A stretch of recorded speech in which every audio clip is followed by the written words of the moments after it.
All right, y'all, welcome back to the show. It's Anti-War Radio. Our next guest is Tom Editor, Tom Dispatch, Tom Engelhardt. TomDispatch.com is the website, and you can also find him, of course, at antiwar.com/Engelhardt. Him and his ever-expanding crew of incredible, gifted, and talented writers. I ought to tell you about a few of his books: The American Way of War, The World According to Tom Dispatch, The End of Victory Culture, and the brand newest one is called The United States of Fear. Welcome back to the show, Tom. How are you doing? Hey, Scott. Good. Well, you know, I've been doing a show all day about scary Iranian nuclear weapons and frightening Islamo-fascist Hitlerian caliphates and creeping Sharia law to enslave all of our daughters here in North America, and I'm scared to death. I was wondering if your book has anything to do with how scared to death I am. Yes, I think you've been promoting my book all day, because basically... Okay, I've been debunking all this fear-mongering all day on the show, but anyway... No, that's what I'm saying. You know, exactly. You've been promoting my book because my book is it's really about how after 9/11 fear got shot like a drug into the society, and how that fear, the largest national security state in American history, a completely paranoid security state, got built lock, stock, and barrel, and it's a pretty frightening story. And in the process, the other part of the book is about how the United States, weirdly enough, after the fall of the Soviet Union, and after stopping stunned and taking a look at what had happened, took the Soviet path. Weirdly enough, it took it in this very specific sense. The Soviet Union had dumped all might be an exaggeration, but tons of its money into its military. It had gotten stuck in a ridiculous war in Afghanistan, and it went down.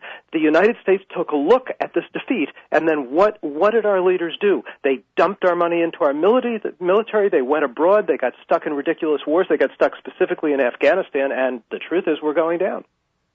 Yeah, in just the same way. You know, when I was younger, I've said this before on the show, and I'm kind of embarrassed, but then again, it's true, so who cares? I used to think that this was all treason, you know, like the John Birchers say. They're trying to bring America down. I don't know if the Birchers even say this anymore, but back in the 90s, when I was in high school, this is all treason. Those who would bring down America and replace our hegemony with that of the United Nations or some other global federal government, they're the ones behind this. They're destroying America the only way that they can, by making it such a top-heavy imperial force that it collapses the same way as the Soviet Union. And then they'll build their real New World Order after that. And then I came to realize that, no, really, D.C. is just run by very narrow-minded people, the kind of people who destroy every empire. Doesn't have to be treason. They all go the very same way.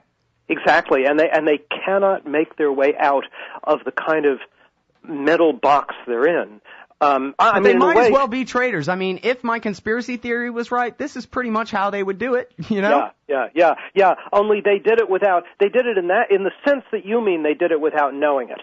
I mean, they knew what they were doing, but this was not what they meant. It is exactly the same path without a kind of consciousness to go with it. And I mean, the truly striking thing to me in these years, looking back, and it's just a big piece I just wrote. I just wrote a big piece on American defeat. That's the spotlight at antiwar.com today, and it's up at my own site, tomdispatch.com.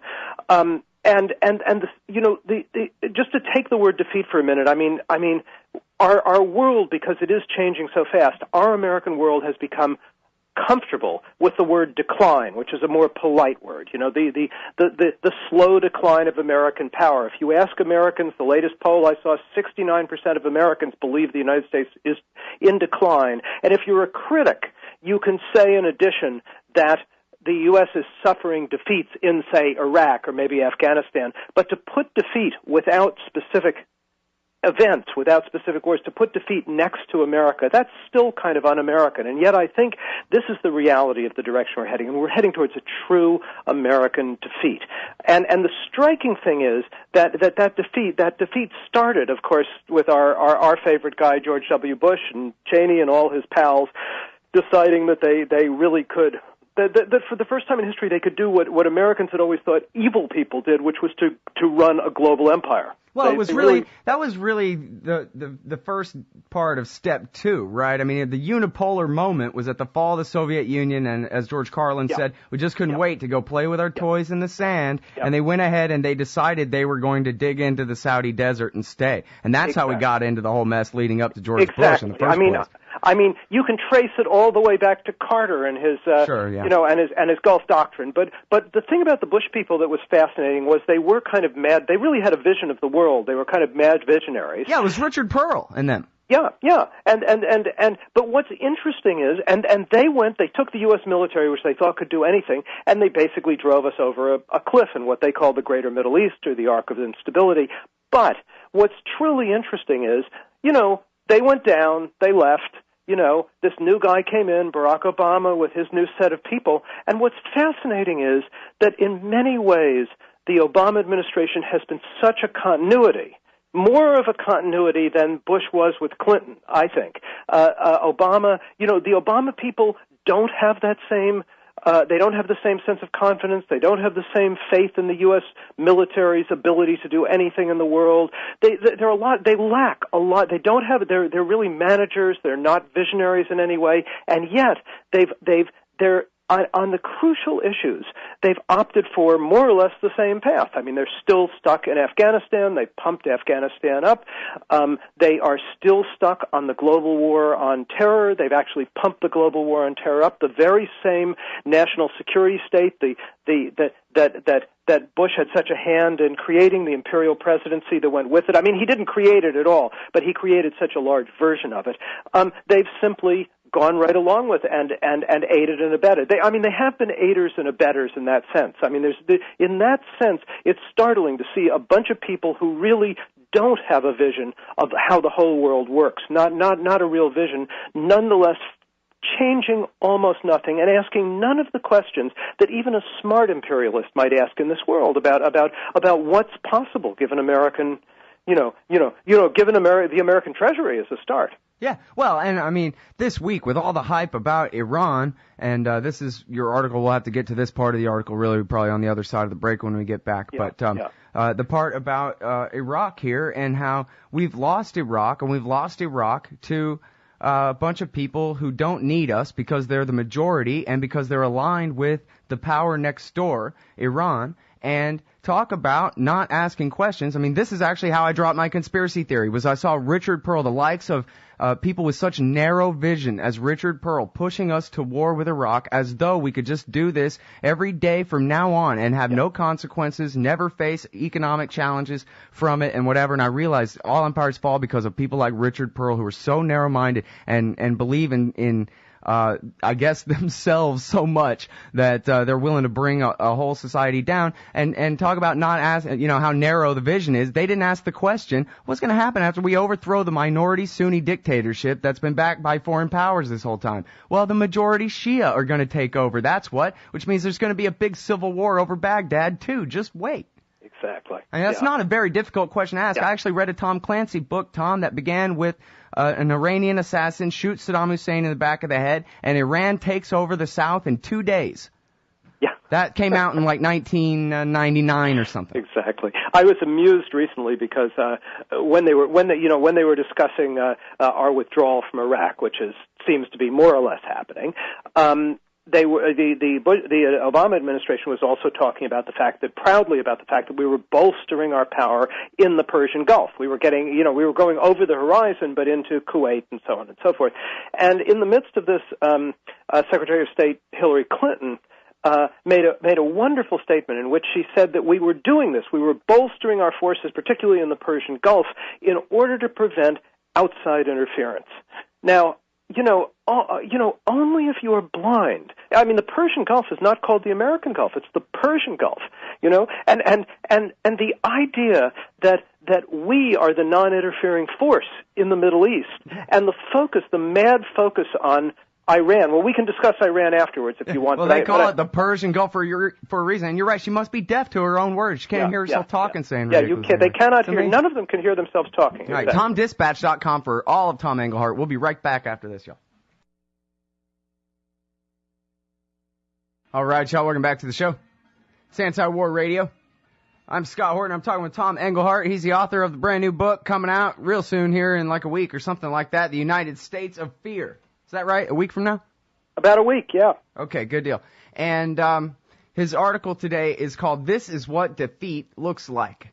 It's at antiwar.com/Engelhardt. And you're such a great writer. You did such a good job in this article of taking me back to 2002 and 2003 and what it was like to have the Bush crew, fresh-faced, the adults finally coming to power to shape up D.C. and take us to war with Saddam Hussein.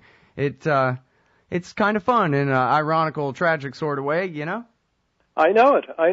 It's you know, I mean, I used to call them the Peter Pans of war because most of them weren't in a war or weren't even in the military, but they had learned their war in the movie houses that I also grew up in the 50s and 60s, the movie houses in which the Americans always advanced and the Marine hymn came up as the end began and so on and so forth. And they kind of took that directly into global politics in a mad way, and their crucial mistake, and we can see it now. I mean, I this is something I've written about for years, and I write about in the United States of Fear, but their crucial mistake was that they mistook military power for global power. And I mean, they truly believed that the United States military was so technologically powerful that it could do more or less anything. I mean, as I said, you know, I said this is, my piece is kind of an RIP, rest in peace, for the American dream, and not the one that's also going, you know, the one about having your own home and a better life than your parents had and so on and so forth. That one's going, yeah, but I'm talking about Bush's American dream, and his American dream was Iraq would be a pushover. You know, they called it a cakewalk at the time. The next stop would be, you know, Syria would have to bow down. The Iranians would be crushed. We would be welcomed as liberators by the Shiites, as you said before. They would literally strew flowers, no kidding, at the feet of American soldiers. They would be so grateful that we'd have 30 or 40,000 troops there on the South Korean model forever, you know, and there we would be in the heart of the oil lands of the planet. You know, it would be a global Pax Americana. While we were at it at home, they would, in the process, have released a commander-in-chief presidency. They called it a unitary executive, the White House from any congressional oversight whatsoever. And the greatest thing was they would have, while you would have a Republican Pax Americana, a global American Pax Americana abroad. At home, you would have a Republican Pax Americana, and the Democrats would be the Iranians, and they would go down. I mean, this was his dream. I mean, it was a perfectly serious dream. They wanted all of that. They thought it was totally within reach, and this was the sort of thing that once upon a time in our history we would have associated with, you know, the most evil of bad guys, you know, who really wanted to rule the world. But once we were doing it, somehow it seemed great to them. Of course, this dream is so gone with the wind, and that's the striking story today. Simply that every aspect of this dream, in the course of almost no time at all, a historical blink, was simply swept away. And today you have, where that dream exists, you have rubble. You have literal rubble in the United States. I mean, you have every kind of dream is going down and crashing. We can see this. While abroad, I mean, Iraq, whatever spin they put on it, is literally a straightforward defeat. I mean, 7 years later, we're slinking out of that country with our tail between our legs. And as you say, instead of the Iranians being crushed, you know, the saying at the time was, the neocon quip at the time was, everybody wants to go to Baghdad, real men want to go to Tehran. Well, the real men didn't get there. You know, Afghanistan is more of the same. Even if we last another 10 years, we'll be out with our tails between our legs there. I think that's more or less a given. And you can go beyond that. You know, you can, I mean, around the world, our position, our situation in the world has changed. They drove it over a cliff, and that dream is gone. And what's left is a kind of conceptual rubble, I think. Yeah. Well, now, specifically on the Iraq withdrawal, I wonder whether you think they're getting away with bloody murder by keeping such a huge embassy and all the State Department mercenaries and all that and calling them anything but combat forces, and whether it's Maliki and America really just kind of playing along together, or whether, no, really, we're being kicked out in the most unceremonious way. But then if that's the interpretation, what do you make of the allowance by them of what, 80,000 American personnel, including all the soldiers? No, it's not going to be anything like that. The State Department, the State Department thing is ridiculous. It's mammoth. It goes with that mammoth embassy, $750 million embassy that we built in Baghdad. It's going to be a mission of 16 or 17,000 people. Now that includes. Oh, I'm sorry. I thought it was 60 or 70. No. It's 16 or 17. That's huge. There's nothing like it on Earth. This has nothing to do with the State Department or diplomacy or anything else. It includes spooks and some military people, but it also mainly includes about 5,000 armed mercenaries. These hire guns that the private hire guns that they now employ all over. But these are not combat troops. The truth is 5,000 mercenaries do not add up to anything, even though they will have helicopters, they will have some planes, they'll have a little mini Air Force. Nonetheless, it's not really a military force, and I don't think it can act like a military force. I think the thing that it ensures, this is the leftover of the dream, which is they want to preserve this kind of command and control space to the extent they can in the midst of the Middle East.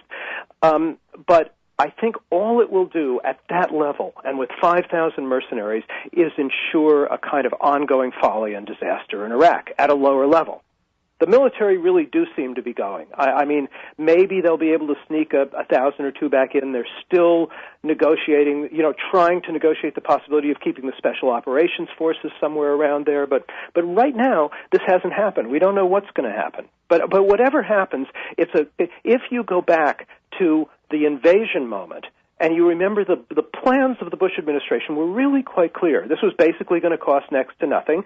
They were going to be able to put 30 to 40,000 troops based on these huge mega bases that they had already had on the drawing boards before, that the Pentagon had on the drawing boards before the invasion began. This was reported in the New York Times, by the way, at the time. They were going to keep them there. They would simply be there forever, a la South Korea, where we've been there for since the Korean War. This was supposed to be the same pattern. This isn't happening. These are going to be ghost towns. They'll probably be stripped and looted by the Iraqis. We are slowly, in the next couple of months, giving up all these bases. We just gave one up the other day. So I think it is a remarkable, if you think where we've come from, it is a remarkable humiliation, and it's like a symbol of a larger global defeat, and particularly a symbol because the Obama administration really hasn't turned things around in any way. They haven't asked any large questions, including the ones you were bringing up about Iran. I mean, nobody in Washington can dare ask the simplest large question, which is, what would the Middle East be like without the American shadow, that vast shadow of garrisons and spooks and drones and everything else that's there now? Mm-hmm. We really don't know because nobody's asked us. Since before the Brits. But we're going to sooner or later, a future in which we don't garrison the world will be imposed on us. It will just be financially imposed on us. I don't know how long this will take, but this is the sort of thing that can't last. And I think a lot of people in the military know this, Scott. Mm-hmm. Well, and it's a self-accelerating type process, and there's always black swan events here and there. You can see, the pattern of inflating the money supply to pay for the war to make it look cheap, but then all the other countries in the world have to inflate their money to match the dollar, or it'll screw up all their export balances and what have you. And so all of a sudden, people are starving and revolting all across the Middle East. And I read in McClatchy the other day how we ought to be giving Bush credit for the Arab Spring, and maybe they're right after all, but not in the same way they mean. Yeah, we just made those people hate our puppet dictators more and made their money worth less. Exactly. I think you could argue, the neocons argue it in a straightforward thing. We introduced democracy to the Middle East, and the Arab Spring came from that, which is literally ludicrous. But I think you could make a much more complicated argument that the two waves of kind of globalization, one of which was the economic wave in the Clinton years, which imposed kind of neoliberal economics on the world, and particularly on the Middle East, and ravaged it in certain ways. And then the second wave of military globalists, which were the Bush people, that these two waves really did prepare the way for the Arab Spring, which really the one thing it clearly does is, despite what Libya may look like, the one thing it really does is it puts whatever turmoil, whatever events are happening in the Middle East back in the hands of Arabs. We're not going to be sooner or later, we are not going to be the player we think we are. We already aren't. And I think this can only accelerate. Well, and it seems like the question is, how bad are we going to lash out on the way down here? As in, if the unemployment rate gets too bad, are they going to just conscript 10 million of us and occupy Persia to bring the unemployment rate down and do a big FDR project or continue down the same path of remaking the Middle East to unify us, to get us through the bad times of a giant stimulus package abroad, just what we need. We could talk about it later. Yeah, I guess we're out of time. Sorry. Iran next time with Tom Engelhardt. Thanks Iran very much. next time. Okay. TomDispatch.com, antiwar.com/Engelhardt. Thanks for listening, everybody.